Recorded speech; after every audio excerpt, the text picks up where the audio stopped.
Monde numérique.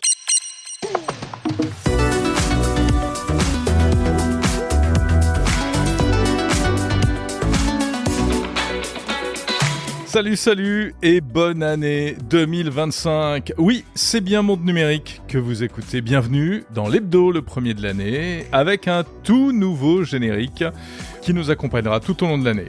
Car qui dit nouvelle année dit bonne résolution et on avait besoin d'un petit peu de rafraîchissement.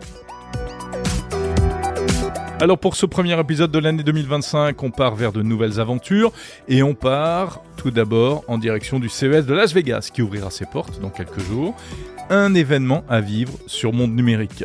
Pour vous mettre dans l'ambiance dans cet épisode, une interview, une seule cette semaine, mais avec deux invités, les auteurs du guide de survie du CES, Mathieu Deboeuf-Rouchon et Lionel Tardy. Ce sera dans la deuxième partie de cette émission. Avant cela, l'actu de la semaine, c'est d'abord l'explosion d'un véhicule Tesla à Las Vegas, précisément. Des robots qui se rentrent dedans à Los Angeles, Siri accusée d'écouter aux portes, et l'Europe toujours occupée à réglementer, qui impose la généralisation du connecteur USB-C sur nos appareils électroniques. Exceptionnellement, pas de débrief transatlantique avec Bruno Guglielminetti, on le retrouvera prochainement à Las Vegas. En revanche, comme chaque semaine dans l'hebdo, l'innovation de la semaine, on parle de DeepSeek, cette IA chinoise qui rebat les cartes de l'intelligence artificielle. Bienvenue à l'écoute de Monde numérique, c'est l'hebdo du 4 janvier 2025. Monde numérique, Jérôme Colombin.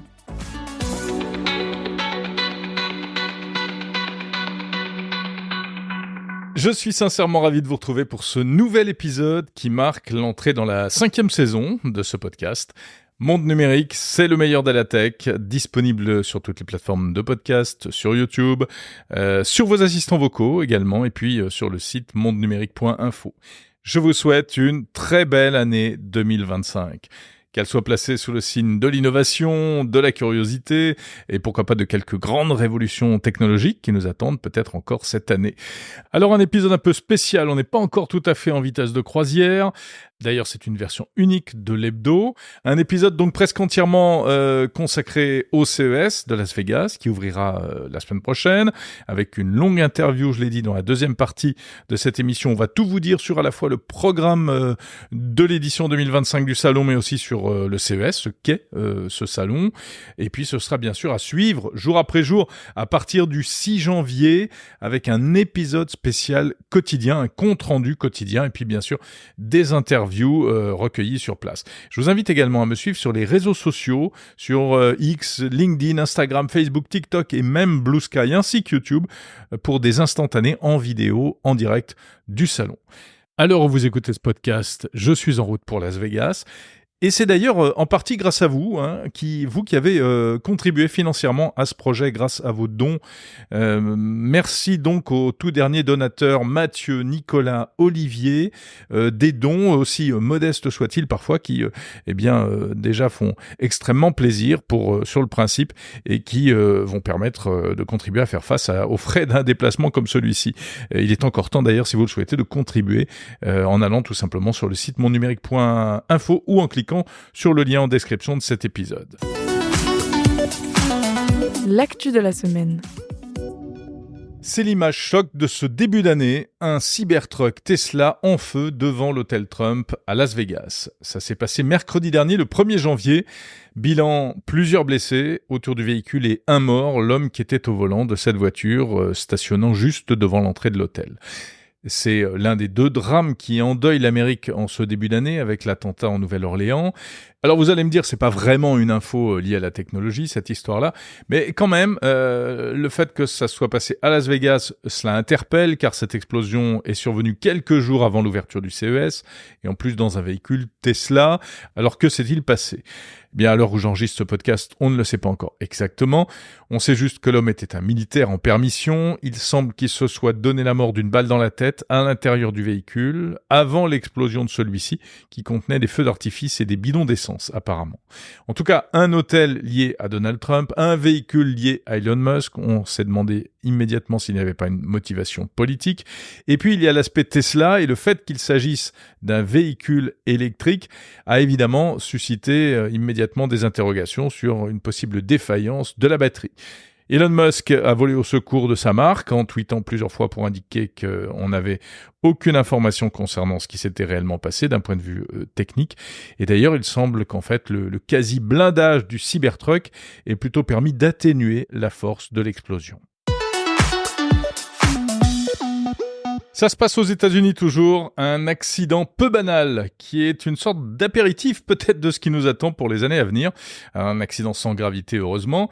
Mais insolite, c'est un taxi autonome de la compagnie Waymo, appartenant à Google, qui est entré en collision avec un robot livreur de repas, appartenant lui à l'entreprise Serve Robotics. Accident donc entre deux robots. En pleine rue, ça s'est passé à Los Angeles le 27 décembre dernier. Le petit robot livreur avait du mal à monter sur un trottoir, en fait, et la voiture ne l'a pas vu. Bon, contrairement à ce qui se serait peut-être passé avec des humains, eh bien, les deux robots ne se sont pas engueulés et ils n'ont pas été vraiment endommagés. Chacun a repris tranquillement sa route après le choc. Il y a une vidéo qui circule sur les réseaux sociaux, vous l'avez peut-être vue. Bon, comment est-ce que c'est arrivé ? Eh bien, d'après la personne justement à l'origine de cette vidéo, en fait, le robot livreur a traversé alors que le feu piéton était déjà au rouge. Le vilain robot. Il pensait peut-être avoir le temps de faire ce qu'il voulait faire, de traverser la rue, mais le problème c'est qu'il n'a pas réussi à monter sur le trottoir du premier coup. Donc il a reculé, il s'y est pris à plusieurs fois, on le voit sur la vidéo, et c'est à ce moment-là que le taxi qui tournait à l'angle de la rue a heurté l'engin. D'après le site spécialisé TechCrunch, le véhicule Waymo aurait identifié le robot livreur comme un objet inanimé, et c'est donc par sécurité qu'il aurait choisi de ne pas l'éviter, afin de ne pas modifier sa trajectoire, et d'éviter de se retrouver au milieu de la chaussée juste pour éviter un objet non humain. Alors c'est moins anecdotique qu'il y paraît finalement cet accident, justement pour cette raison-là, parce qu'on se retrouve avec d'un côté un robot qui a sans doute mal estimé son temps de parcours, avec une difficulté, un obstacle qu'il a eu du mal ensuite à surmonter. Et puis de l'autre côté, une voiture robot qui, elle, a fait le choix de percuter un autre robot pour éviter sans doute de mettre en danger potentiellement des humains qui se seraient trouvés plus au milieu de la route. Les grandes oreilles de Siri, on en parle ici aux États-Unis à propos d'une affaire qui commence à faire pas mal de bruit. On soupçonne souvent les assistants vocaux ou les smartphones de nous écouter à notre insu. On sait que c'est faux, et j'en ai déjà parlé dans Monde Numérique. C'est faux, sauf lorsqu'une erreur se produit, et en l'occurrence, lorsque survient ce qu'on appelle un faux positif. Autrement dit, votre assistant vocal peut se déclencher en croyant avoir entendu le mot-clé de déclenchement, le fameux wake word. C'est le cas également avec les assistants Google, Amazon, etc. Et puis on sait également que des fabricants d'assistants intelligents écoutent parfois les enregistrements, ou en tout cas les font analyser, souvent par des sociétés tierces, à des fins d'amélioration du système, et à condition que l'utilisateur ait donné d'ailleurs l'autorisation dans l'application. Or, c'est parce que leur conversation privée aurait été écoutée accidentellement par Siri, l'assistant d'Apple, que des consommateurs américains ont entamé il y a quelques années une action collective en justice.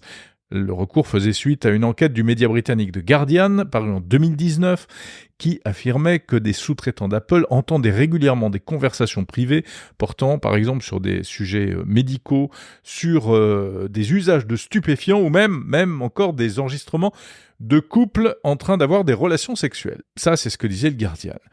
Pour aggraver les choses, des utilisateurs affirment eux avoir reçu des publicités ciblées après avoir été écoutés accidentellement par Siri. En tout cas, c'est ce qu'ils affirment. Des publicités notamment pour des baskets ou des restaurants dont ils avaient mentionné les marques et les enseignes à proximité de leur appareil Apple. Ce qui laisserait donc penser que certaines informations privées auraient été transmises à des annonceurs. Alors, il faut bien préciser que les plaignants n'ont pas du tout obtenu gain de cause dans cette affaire, car il n'y a pour l'instant aucun jugement. Mais Apple et c'est ça l'info, vient d'accepter un accord en proposant de payer malgré tout un dédommagement, histoire de se débarrasser de ce fil à la patte, visiblement. Apple propose aux utilisateurs concernés de toucher jusqu'à, alors c'est pas mirifique, jusqu'à $20 par appareil, et à condition de jurer sous serment que leur assistant Siri a été accidentellement activé. Au total, ça devrait coûter $95 millions à la marque, à la pomme, à condition que la justice américaine accepte et entérine cet accord. À noter qu'Apple n'est pas la seule entreprise accusée d'avoir laissé des personnes écouter des enregistrements confidentiels. Une action similaire est en cours actuellement contre Google. Retour en Europe avec l'une des news tech de la fin de l'année 2024. Depuis le 28 décembre, en Europe, les appareils électroniques doivent avoir un seul et même connecteur, le connecteur USB-C. Fini les mini USB, micro USB, Lightning et autres mini jack propriétaires. Ainsi en ont décidé les instances européennes dans leur grande sagesse réglementaire. Le connecteur unique concerne donc la plupart des appareils électroniques portables, smartphones, tablettes, appareils photo numériques, consoles de jeux, casques audio, enceintes nomades, liseuses, etc. Pour ce qui est des ordinateurs portables, les fabricants, en revanche, bénéficient d'un délai de grâce. Ils auront jusqu'au 28 avril 2026 pour passer à l'USB-C pour ceux qui ne l'ont pas encore fait. Ça veut donc dire que depuis ce 28 décembre, tous les nouveaux appareils vendus en Europe devront être équipés d'une prise USB-C pour la recharge et rien d'autre, sinon ils seront dans l'illégalité. Le but est environnemental, il s'agit de limiter la production de déchets électroniques par la prolifération des chargeurs divers et variés. C'est vrai qu'on en a tous plein nos tiroirs. Et désormais, d'ailleurs, vous ne trouverez plus de chargeur neuf dans la boîte lorsque vous achèterez un appareil électronique, partant du principe qu'on en a déjà plein à la maison. Même Apple, après avoir beaucoup râlé, s'est plié à la décision qu'il avait d'ailleurs anticipée puisque l'iPhone est déjà passé à l'USB-C depuis l'avant-dernier modèle, l'iPhone 15, et les anciens modèles équipés de connecteurs Lightning propriétaires ne seront donc plus distribués une fois que les derniers stocks auront été écoulés.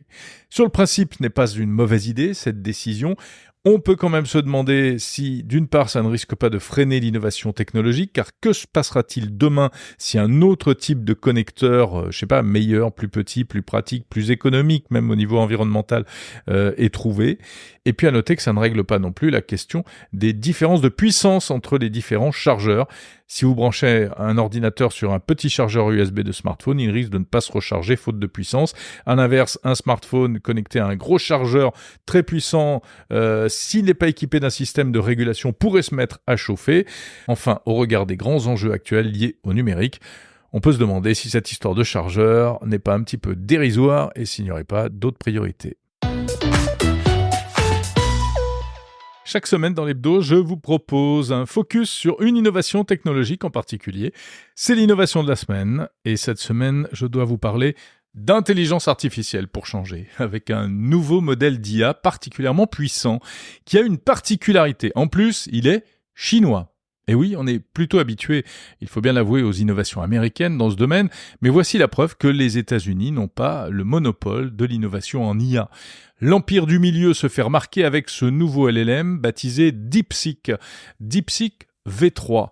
Avec ses 671 milliards de paramètres, c'est-à-dire les neurones de l'IA en quelque sorte, DeepSeek V3 écrase littéralement la concurrence en termes de puissance brute. Selon des tests réalisés par des experts du secteur, ce serait le modèle le plus puissant dans sa catégorie, surpassant des concurrents de premier plan tels que Llama 3.1 de Meta, ou Qwen 2.5 d'Alibaba.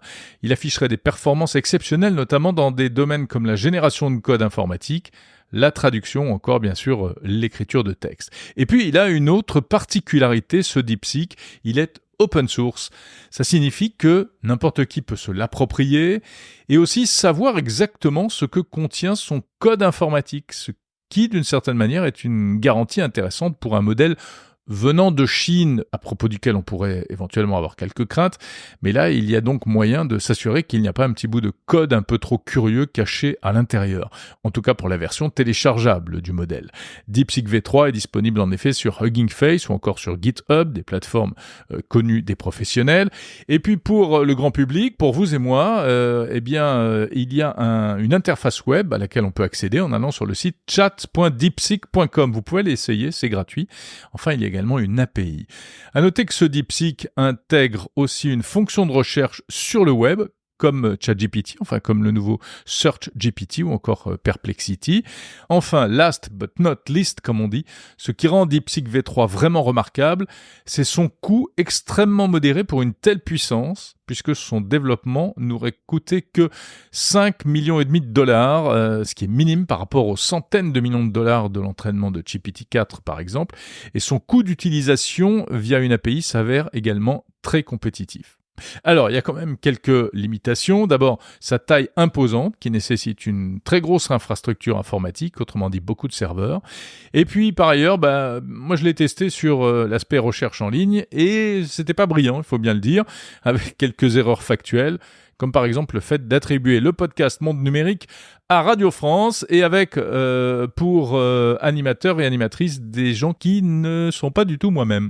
Enfin, sur des questions sensibles, un peu politiques, eh bien on retrouve quand même, il faut le dire, la patte chinoise. Par exemple, je lui ai demandé si la Chine était une démocratie. Il m'a répondu que ça dépend de la définition que l'on utilise et du point de vue adopté. C'est à peu près la réponse que vous feraient les autorités chinoises. Tandis qu'à la même question, ChatGPT répond carrément « Non, la Chine n'est pas une démocratie ». En tout cas, voilà, DeepSeek V3, une alternative à considérer néanmoins face aux modèles occidentaux existants.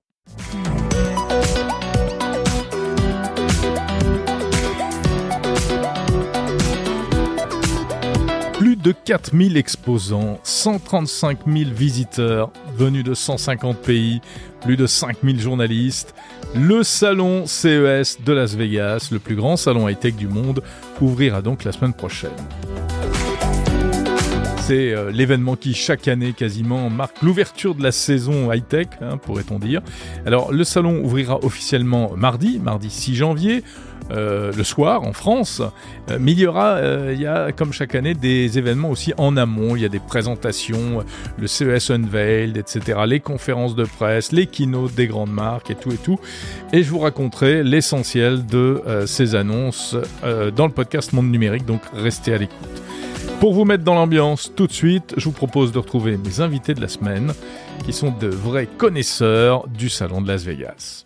Mathieu Deboeuf-Rouchon et Lionel Tardy, bonjour à tous les deux. Bonjour Jérôme. Bonjour Jérôme. Pourquoi deux invités ? Parce que vous êtes les deux co-auteurs du désormais incontournable guide de survie du CES.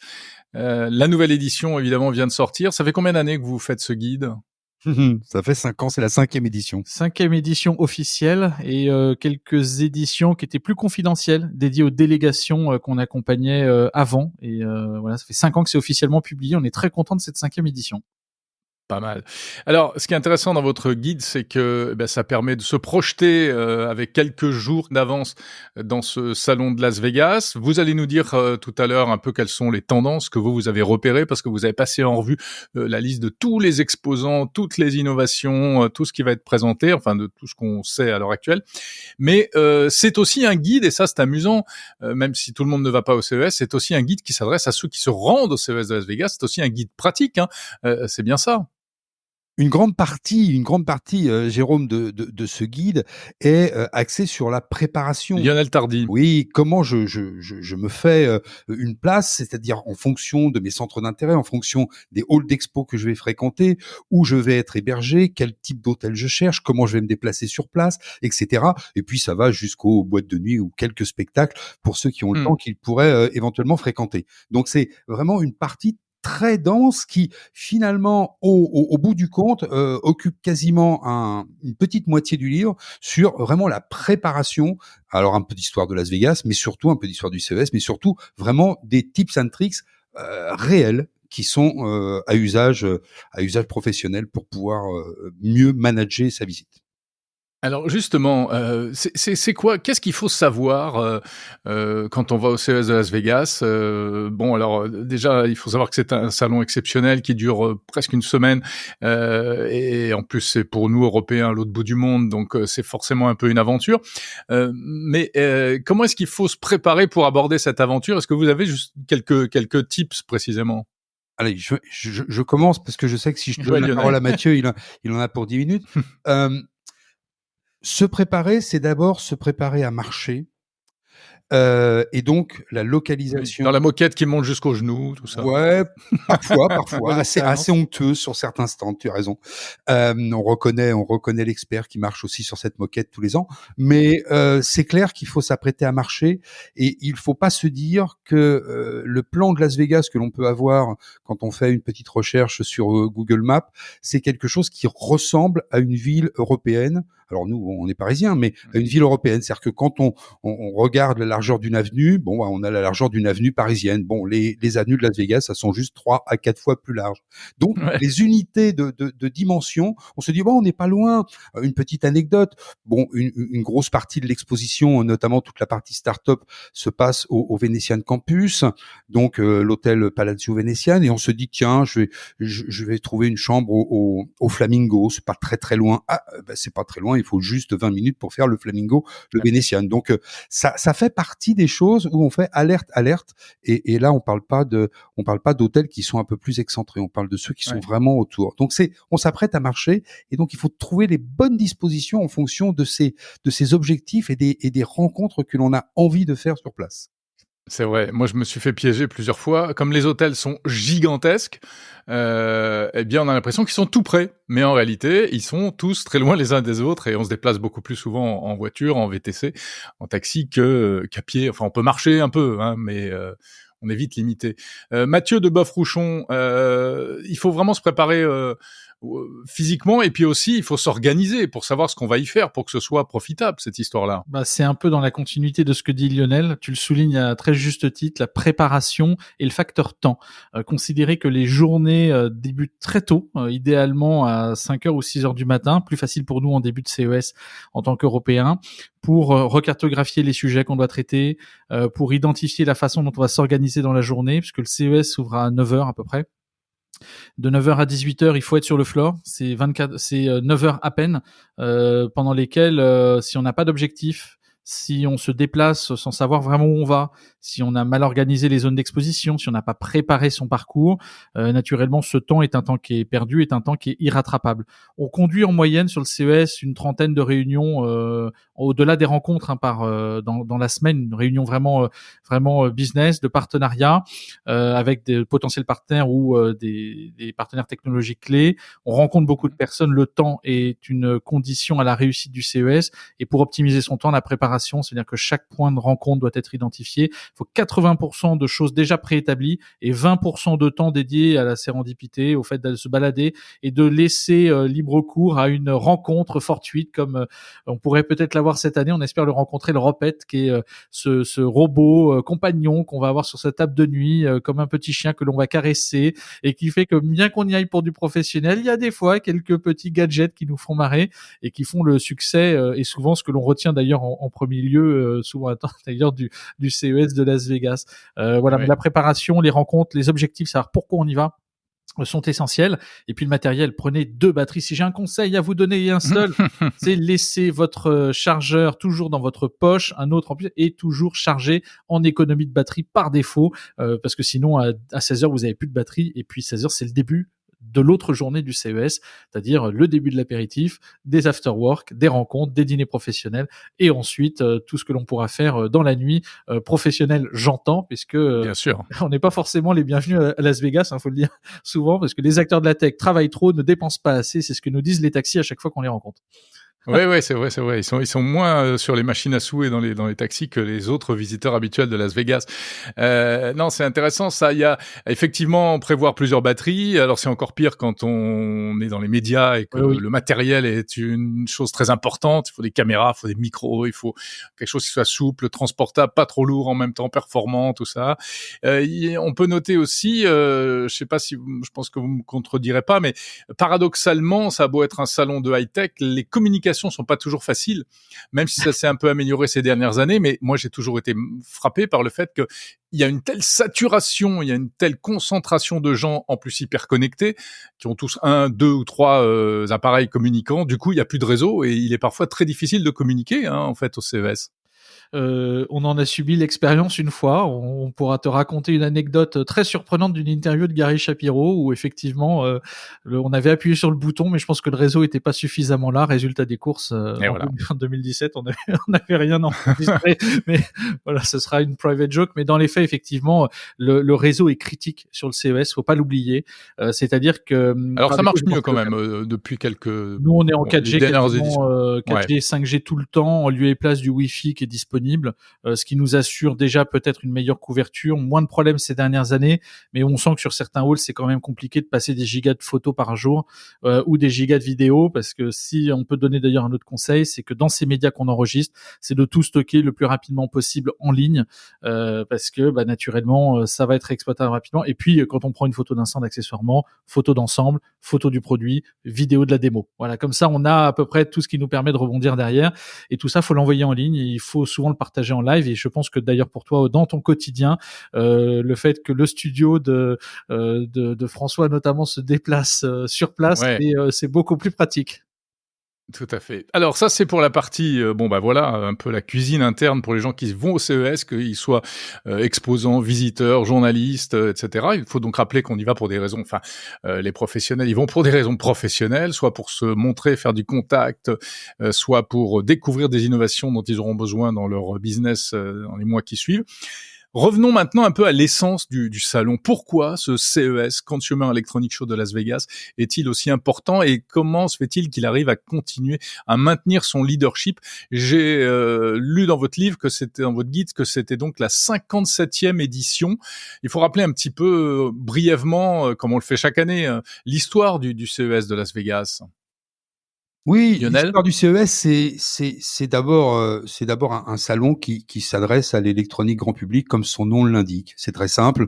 Et donc, on a commencé par y voir des postes de radio, des postes de télévision, très peu d'exposants, plusieurs éditions, des éditions d'été, des éditions d'hiver, des éditions qui, il y a quelques années, ont essayé de s'exporter dans le sud-est asiatique, etc. Et à chaque fois, c'était de se dire, est-ce qu'aujourd'hui, dans notre vie, les appareils électroniques ont une place prépondérante? La réponse, elle est oui, et d'autant plus depuis l'énorme avènement du smartphone et des années 2010. On sait très bien que quand l'internet est devenu de l'internet portable et dans notre poche omniprésent, everywhere, on savait très bien que l'électronique qui a été détrônée par l'informatique était quelque chose qui était omniprésent. Et finalement, le CES, qui était donc le salon de l'électronique, a pris ce tournant et a confirmé que l'usage des technologies issues de l'électronique puis de l'informatique étaient des usages pour le consommateur du quotidien, pour le consumer habituel. Et finalement, c'est ça qui vient être frappé dans l'observation, c'est-à-dire cette capacité que l'on a à parfois s'émerveiller sur quelque chose qui n'aura pas de suite. Je sais que je crois enfin que tu as testé le Rabbit R1 l'année dernière et on voit bien que ça fait beaucoup de bruit, mais la brosse à dents connectée, voilà. des choses comme ça, Mais ça fait beaucoup de buzz et puis il y a pas de suite, quoi. Non, parce qu'à un moment, il va falloir que ça passe le cap de l'adoption. On voit bien que les large language models de l'intelligence artificielle, tels qu'ils étaient présentés par le Rabbit, c'était les large action models. Et là, on est en train de voir que justement, ces modèles d'action mus par de l'intelligence artificielle, issus de données qui viennent de capteurs, vont probablement cette année, l'année prochaine, dans quelques années, se traduire en usage véritablement courant et mainstream pour le consommateur que nous sommes au quotidien. Mais il faut que cette barrière passe, c'est-à-dire la barrière du prix, la barrière de la mise à l'échelle, la barrière de l'usabilité, puis la barrière de l'expérience utilisateur. Et donc cette continuité, c'est le CES, c'est-à-dire que le CES est devenu cette association entre le hardware et le software. Même s'il a commencé très hardware, eh bien le software a pris sa place avec l'avènement de l'internet depuis 15 ans maintenant. Et on voit bien que tout, et encore plus cette année, sera la résultante probablement de l'association, de l'agrégation des technologies software et des technologies hardware pour pouvoir proposer des produits et des services qui soient agréables aux utilisateurs, user-friendly, comme on dit. Ouais, mais c'est vrai que c'est pas grave au fond s'il y a des choses comme ça qui font le buzz et puis après ça n'a pas de suite parce que ça fait partie du show jusqu'au moment où quand même quelquefois certains tirent un peu trop dans ce sens-là et vont présenter des trucs que nous on qualifiera de bullshit, c'est-à-dire pour faire parler d'eux et en sachant très bien sachant dès le départ qu'il n'y aura pas de suite. Ça, c'est un peu le côté pas très agréable du CES parfois. Bah, on peut en noter quelques-uns. Moi, j'ai souvenir du drone livreur de papier toilette qui avait été proposé par un grand équipementier. Il y avait eu aussi la patate connectée, fut un temps. La patate connectée, ouais. Un grand classique. Alors ça, c'était un fake voilà, à 200% et il y a eu un engouement dedans qui était, alors pour ceux qui visualisent, ça c'est incroyable. Oui, pour rappeler ce que c'est. c'était donc il y avait un jeune homme d'ailleurs assez habile qui avait fait croire qu'en connectant une patate, une pomme de terre, et en pluguant une antenne Wi-Fi à l'intérieur, qui est une antenne Wi-Fi qu'on connecterait à notre laptop, et ben ça allait donner du réseau Wi-Fi et une auto-alimentation fantastique. Mais tout le monde s'est embarqué dedans. Et là, on voit le truc apparaître, on se dit mais qu'est-ce que c'est que ce truc? C'est sur l'Eureka Park. Et ben le nombre de personnes qui l'ont relayé, c'était assez saisissant. Il y a aussi mais même si ils le relayaient sans toujours y croire, mais enfin en se posant la question, en se demandant si, etc. Alors mais c'était formidable. À l'heure de la génération de l'orientation de l'influence des populations, je pense que ce serait encore peut-être plus fort en 2024 en 2025. Mais c'est rigolo que c'était un Français qui avait fait ça et c'était presque un happening artistique. C'était je crois que c'était quelqu'un qui n'était pas de la sphère tech, mais c'était mais je vous emmerde. Oui, il voulait dénoncer. Je vais vous montrer, voilà. Il voulait dénoncer la futilité des sujets. La futilité, une certaine absurdité. Bon, mais il n'y a pas que ça, il n'y a pas que des patates connectées. On était sur un CES très effectivement en hype de choses qui n'étaient pas forcément utiles au quotidien, ce qui a bien changé depuis les 5 dernières années. C'est vrai. Alors, puis ça a été quand même le CES dans le passé, voilà, on le rappelle à chaque fois, c'est là qu'a été annoncé le premier lecteur de DVD, le premier magnétoscope, toutes ces choses-là qui ont quand même bien changé nos vies après. Alors, cette édition 2025, comment la voyez-vous, messieurs? Mathieu Deboeuf-Rouchon, Lionel Tardy, dans votre guide de survie du CES, vous passez en revue les différentes thématiques. Qu'est-ce que vous avez noté en particulier? Allez, je vais commencer parce que je sens que Lionel était chaud, et donc je vais lui prendre le micro. Mathieu. 3 piliers qui sont forts et qui se dégagent. Pour moi, et c'est quelque chose qui m'est cher, c'est effectivement l'entreprise connectée et intelligente. Deuxième pilier, c'est plutôt la société et la façon dont la société draine le changement, est augmentée et rendue plus intelligente grâce aux technologies. Donc propose des expériences aussi plus fluides. Et troisième pilier, c'est le people. Donc tout ce qui va tourner autour de l'humain, à la fois dans la santé, etc. Et je pense que voilà, ça c'est les 3 piliers forts qu'on peut considérer comme des verticales. Et puis ensuite il y a des grandes horizontales.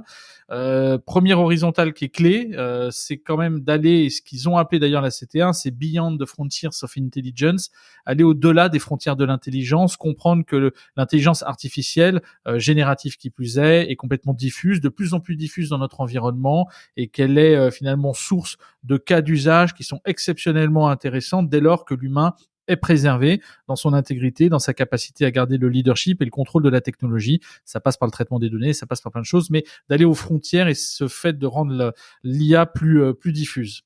Lionel Tardy. Bien. Moi, j'étais parti sur évidemment autre chose.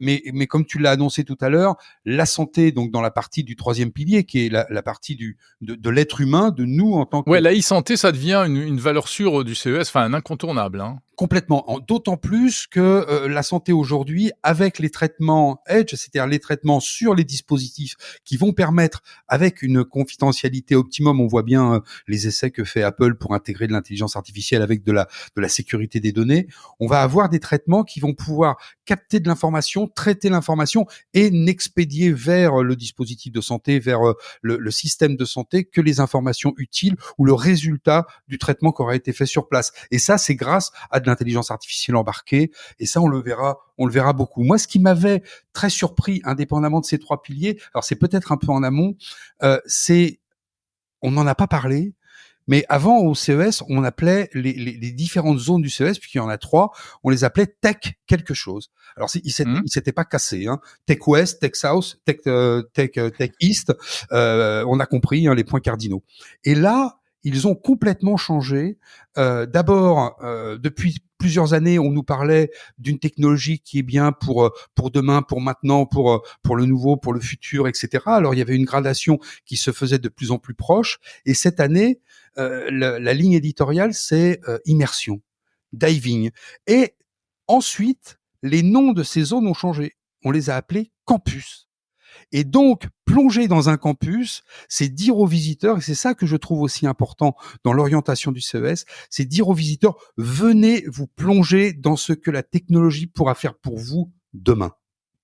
C'est beau. La promesse est belle. Oui, c'est beau. Alors, c'est pas Gary Shapiro. Tu n'as pas l'air convaincu, Mathieu. Non, mais en fait, on soulève quand même. Enfin, Lionel soulève la ligne éditoriale du CES qui évolue d'année en année. Et cette année, c'est vrai que la dimension immersive, mais pas que dans l'immersion de la réalité augmentée, c'est vraiment une dimension de comment on plonge, et tu le soulignes, dans la technologie, parce que celle-ci est diffuse et de moins en moins visible dans notre environnement, ce qui fait d'ailleurs, et je rebondis sur ce que je disais, la Smart Home vs la Health Tech, il y a une espèce de balance, il y a une espèce de... Alors attends, je le fais en français. La maison connectée contre la e-santé connectée. C'est ça, exactement. Merci Jérôme de nous rappeler alors. Et effectivement, il y a une espèce de balance entre les deux, où il y a quelques mètres carrés de la santé qui sont passés côté Smart Home. Et on s'aperçoit finalement que dans la santé connectée, c'est très orienté diagnostic, suivi des maladies chroniques, diabète, hypertension, apnée du sommeil, tous les tueurs lents. Et ensuite, tout ce qui est santé diffuse au quotidien, c'est-à-dire le pilotage de ma santé au quotidien, ce que je mange, comment je vais, tout ça, est piloté finalement par des acteurs de la Smart Home. Et ça, c'est une balance qui d'accord, c'est intéressant. Il y a une espèce de balance et puis convergence, en fait. Alors, ça, c'est super, c'est tous les grands concepts. Maintenant, concrètement, qu'est-ce que vous allez repérer? Il y a des trucs qui vous font rêver, vous vous dites, allez, ça, je veux absolument aller le voir. Tu parlais d'un petit robot tout à l'heure. Oui, c'est le robot Ropet qui est à voir sur l'Eureka Park. On peut le trouver d'ailleurs sur leur site, c'est Ropet ROPET.us. Et en fait, ils vont présenter ce robot compagnon qu'on va avoir à côté de soi, à côté de son lit, sur une petite table de nuit. Alors c'est vrai que ça peut nous paraître pour nous usagers de 25 à 55 ans, quelque chose d'un peu particulier, mais pour une personne âgée qui va être chez elle, un peu dépendante, pour pouvoir appeler, pour pouvoir interagir, des personnes qu'on peut remettre potentiellement en situation d'attention active tout au long de la journée pour que les rythmes circadiens restent les mieux. Voilà, c'est tout ce que va pouvoir proposer ce robot compagnon qui s'appelle le Ropet, et ça c'est uniquement pour le gadget. Ouais, pardon Mathieu de Beaufrochon, mais ça fait un peu penser à un assistant type Amazon ou Google quand même. Hein. Exactement, et c'est pour peut-être combler ce côté immatériel et diffus que représente du Alexa, du Siri ou du Google Assistant dans notre environnement, et qui sont quand même des marqueurs assez présents pour nous, mais peut-être un peu moins présents pour des personnes un peu plus avancées dans l'âge ou dans la seniorité. Bon, ça c'est pour la partie sympa. Dans la partie santé, moi j'ai mon petit chouchou qui s'appelle DNA Corporation. Tous les ans je vais les voir, et tous les ans c'est un plaisir d'échanger. Eux ils sont spécialisés dans les problématiques de séquençage de l'ADN, et notamment sur cette année l'identification des marqueurs après séquençage de l'addiction au jeu, l'addiction à l'alcool, l'addiction aux médicaments, l'addiction aux écrans. Et donc j'ai hâte de les voir pour faire que le conditionnel que je mets aujourd'hui sur leur solution se transforme en preuve que je vais pouvoir voir, parce qu'il y a beaucoup de si. On peut pas faire le CES avant de l'avoir vécu. En tout cas, ça fait partie des boîtes que j'ai envie de rencontrer, mais bon, il y en a des centaines d'autres. Hein. Ouais, sachant que le séquençage de l'ADN pour les particuliers n'est pas permis en France. J'avais un invité qui en parlait récemment sur Monde Numérique. Donc, mais ce qui est pas une problématique, mais qui est en revanche un vrai sujet montant aux États-Unis et dans le cadre de la santé et de la prévention surtout. Hein. Bien sûr. C'est marrant, c'est une approche totalement différente, et on sent qu'il y a une divergence d'ailleurs entre les États-Unis et l'Europe sur ce point. Lionel, quelques coups de cœur par avance? Alors, en tout cas, sujet d'intérêt. J'ai une curiosité. Il y a un exposant qui va proposer, il s'appelle Apply Robotics, et qui va proposer une souris tactile 3D. C'est-à-dire que vous êtes chaussé d'un casque de réalité virtuelle ou de réalité étendue, et avec un système de bras articulé, vous avez votre main comme toucher la souris, sauf que au lieu de la toucher dans un espace, de la manipuler dans un espace 2D, vous la manipulez dans un espace 3D. Et donc, le résultat, vous le voyez à travers votre casque de réalité virtuelle ou de réalité augmentée. D'accord. Et j'imagine l'association, puisque ça fait quelques jours qu'ils ont annoncé ça, le projet Mohan de Samsung, c'est-à-dire ce casque de réalité étendue qui est le concurrent direct finalement de l'Apple Vision Pro. Du Vision Pro, ouais. Probablement, moi j'irai voir sur le stand Samsung comme beaucoup, donc on va essayer de pas s'y perdre tellement il est grand. S'il présente ce projet, alors c'est vrai que l'année dernière on avait vu des écrans transparents, il y a 2 ans on avait vu Bali, leur petit robot d'appartement et de surveillance. Oui, qui n'a jamais été commercialisé et qui a été présenté sur. Ça fait plusieurs années qu'il est présenté. Et on l'a revu à jamais Berlin, il était encore exposé, mais voilà, peut-être qu'un jour ils vont passer le pas, mais voilà. En tout cas, ces dispositifs-là ouvrent des nouvelles opportunités, que ce soit dans le monde professionnel ou dans le monde, comme disait tout à l'heure Mathieu, dans le monde du gaming, dans le monde de l'entertainment classique. Il y a tellement de dimensions. Mais est-ce que, justement, des petites choses comme Bali, on sent qu'il y a une espèce d'industrie du salon, c'est-à-dire que les grandes boîtes comme ça, les géants, les Samsung et autres, ont besoin de montrer des choses qui vont faire parler d'eux. Et parfois, on a l'impression qu'ils créent des produits, mais qui sont destinés uniquement aux expositions de ce genre. C'est une remarque qui est parfaitement juste, qui néanmoins peut aussi s'associer à une autre vision. Si on prend le point de vue de projets qui sont montrés comme ces derniers, effectivement, qui font beaucoup parler parce qu'ils laissent présager des cas où l'intégration technologique est parfaite à la maison et dans son environnement, sont aussi des vecteurs de recherche. Et ce qui est intéressant dans tous ces produits de convergence, c'est que derrière ce produit Samsung, il y a de la détection d'obstacles, il y a de la reconnaissance faciale, il y a des centaines de briques technologiques qui sont pour moi en fait aussi des projets qui font parler d'eux, mais qui sont des projets de convergence et qui font travailler des chercheurs sur des pistes qui seront ensuite intégrées dans d'autres produits de la marque avec les mêmes briques technologiques, mais qui auront permis aussi d'apporter un projet sympa, ambitieux, dans lequel des cas d'usage très prospectifs permettent de développer des briques technologiques qu'on utilise sans le savoir aujourd'hui dans beaucoup de nos produits au quotidien. Ouais, ce qui fait qu'au fond, c'est pas totalement idiot de présenter ce type de produit, même si ça n'arrive jamais dans les magasins, quoi. Là qu'il faut comprendre que le CES, et c'est la particularité, Lionel parlait tout à l'heure de convergence entre le hardware et le software, de soulever le capot et de créer des liens pour comprendre que ce que l'on voit dans un cas d'usage X, comprendre le verrou technologique, comprendre la technologie derrière pour savoir ce que l'on pourrait en faire dans un autre domaine. Et en fait, c'est ça la difficulté du CES, c'est de sortir de ce que l'on nous montre pour savoir ce que l'on pourrait en faire dans un monde différent. Ouais, tout à fait. Il faut savoir faire le tri justement entre cette matérialisation du verrou technologique. Bon, on parlait du robot Bali de Samsung, matérialisation de certains verrous technologiques, et puis la façon dont ces verrous technologiques vont être demain, après-demain, utilisés par le grand public de façon complètement transparente, sans même parfois se rendre compte qu'ils sont à l'intérieur du dispositif qu'ils utilisent. Vous vous souvenez de l'époque, je sais plus quelle édition c'était, mais où c'était full métaverse, évidemment, tout était au métaverse. Je pense que même à la cafétéria et dans les restaurants, on nous vendait du métaverse.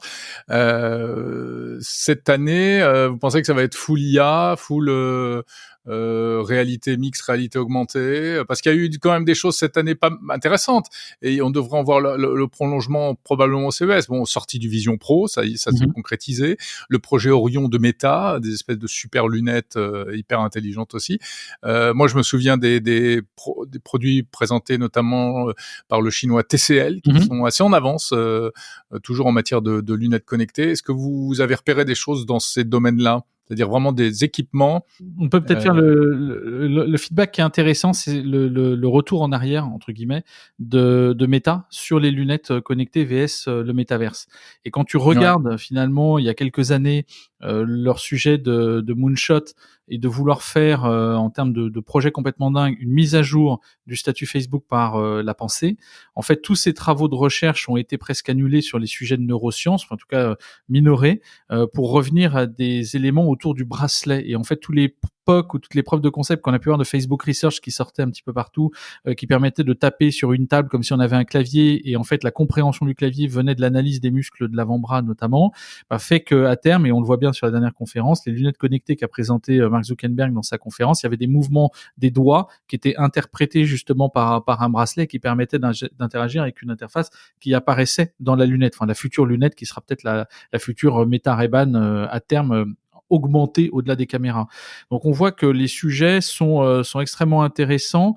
En tout cas, les applications que je décèle, et Lionel pourra abonder ou pas, c'est effectivement beaucoup plus professionnel et industrie orienté dès lors qu'il s'agit de métaverse ou d'univers immersifs dans lesquels on interagit, peut-être un petit peu moins consommateur à date en dehors de l'aspect très entertainment et des optiques qu'on pourrait avoir dans des combinaisons ou autres. Et puis pour le parce qu'on dit le CES, c'est pardon Lionel, on dit le CES c'est l'électronique grand public, mais on voit qu'on est bien au-delà aujourd'hui du grand public justement. Oui, ça va bien au-delà parce qu'il y a des dispositifs dont les cas d'usage peuvent être entièrement professionnalisés, et c'est ça qui fait qu'on déborde largement du grand public. Par contre, ce qui est quand même à observer quand on parle du grand public, c'est la différence. Alors tu citais les Ray-Ban Meta par exemple, c'est la différence entre la dernière mise à jour de ce dispositif embarqué de lunettes et sa disponibilité sur le territoire américain ou canadien et sa disponibilité sur le territoire européen.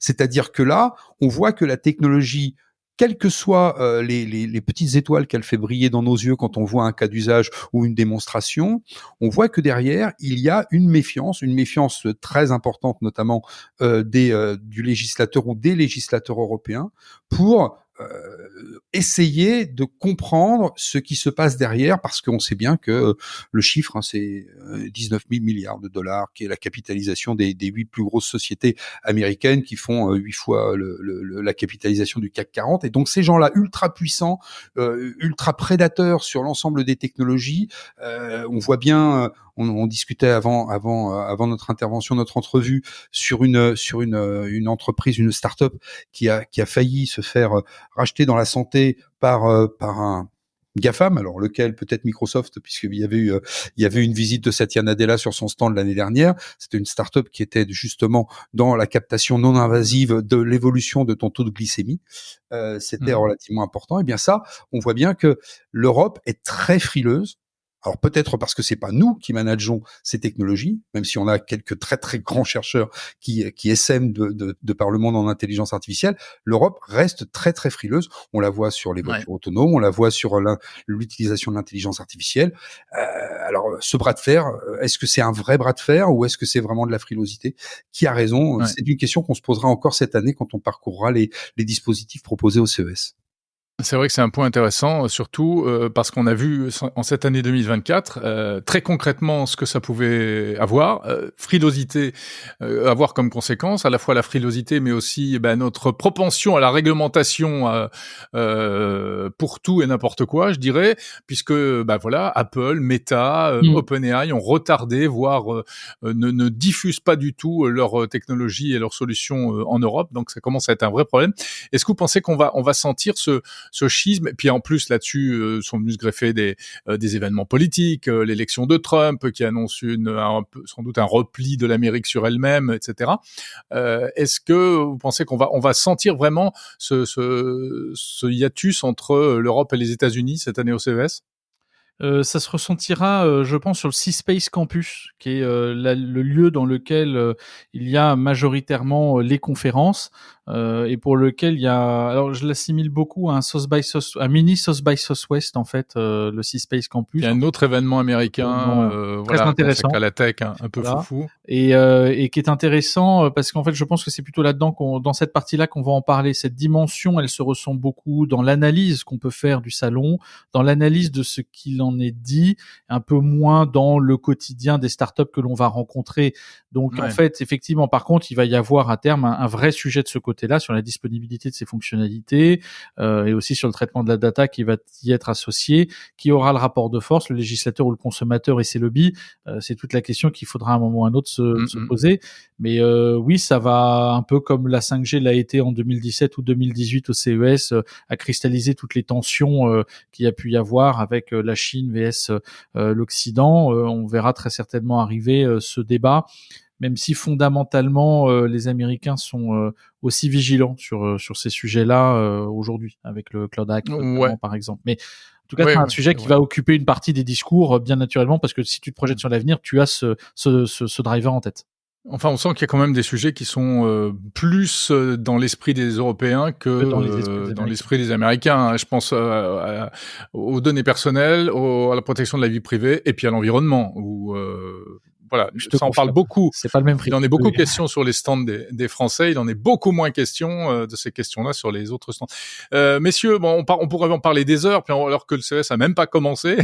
Donc c'est dire, mais encore juste une ou deux petites questions. Justement, on n'a pas évoqué depuis qu'on parle ensemble la French Tech.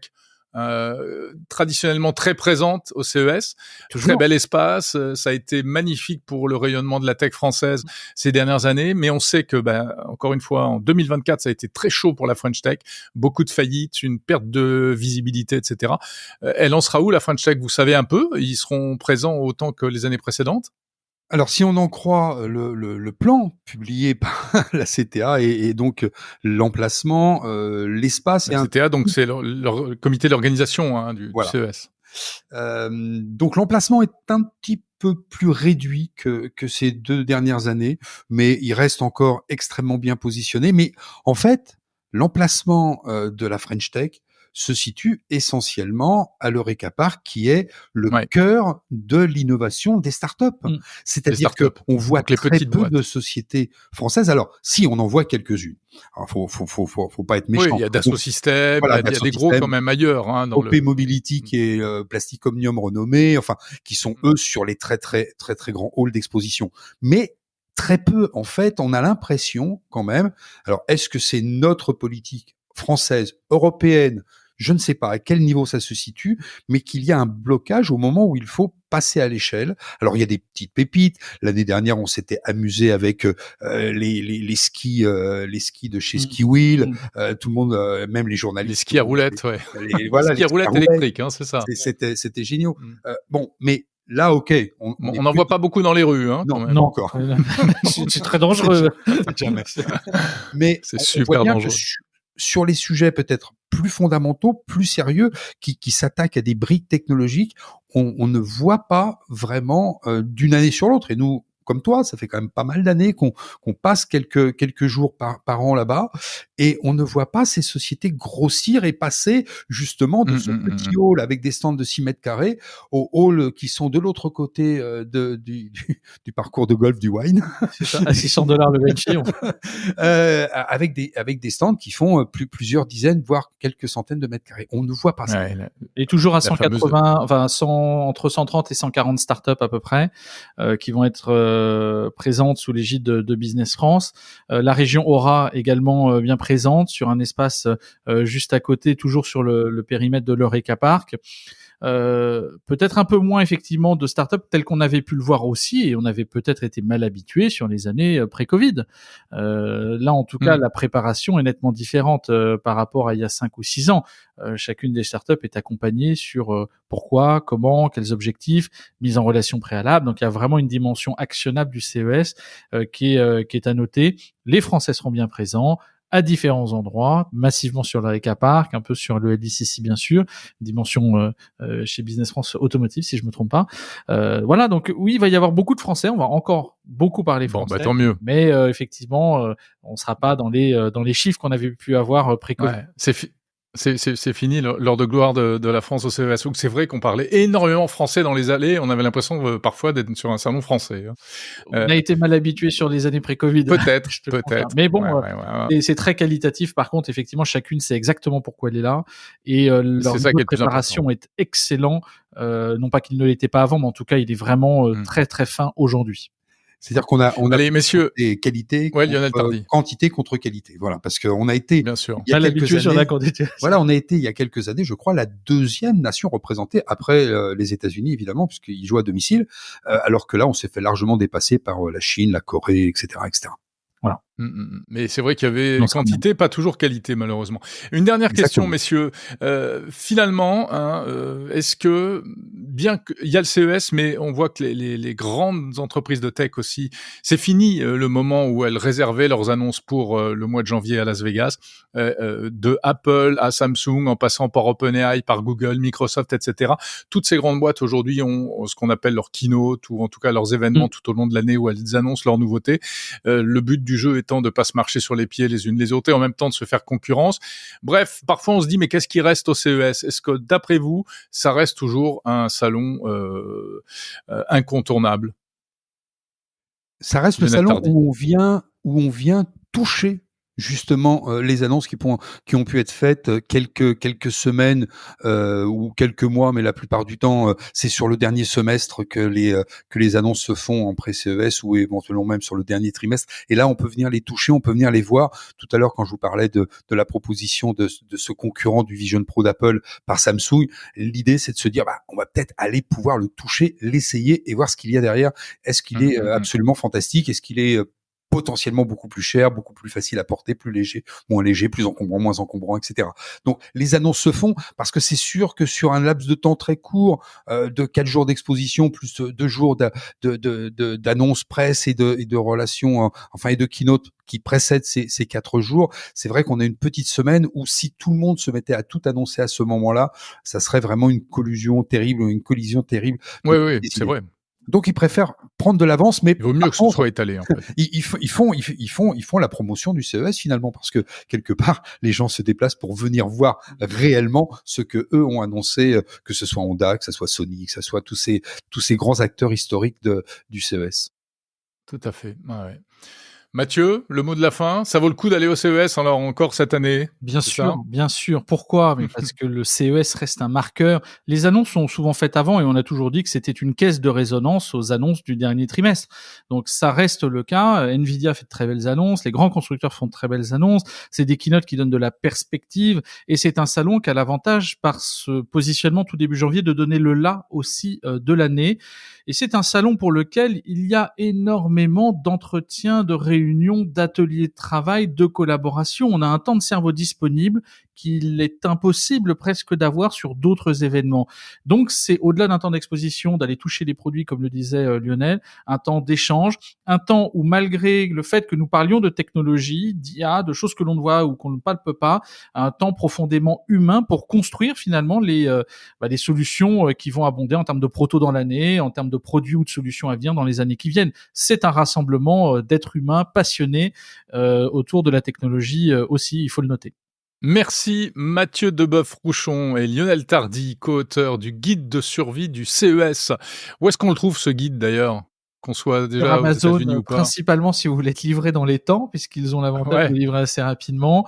Et vous le trouverez sinon sur notre site internet, c'est guide-survie-ces.com. Voilà. Bon, on peut l'acheter par Jérôme et Bruno, que l'on salue également. C'est vrai, vous nous avez demandé gentiment à Bruno Guglielminetti et moi-même de faire la préface de ce guide, en effet. Très bien. Merci beaucoup, merci à tous les deux, merci pour cette présentation en avant-première de cet événement incontournable que reste le CES de Las Vegas.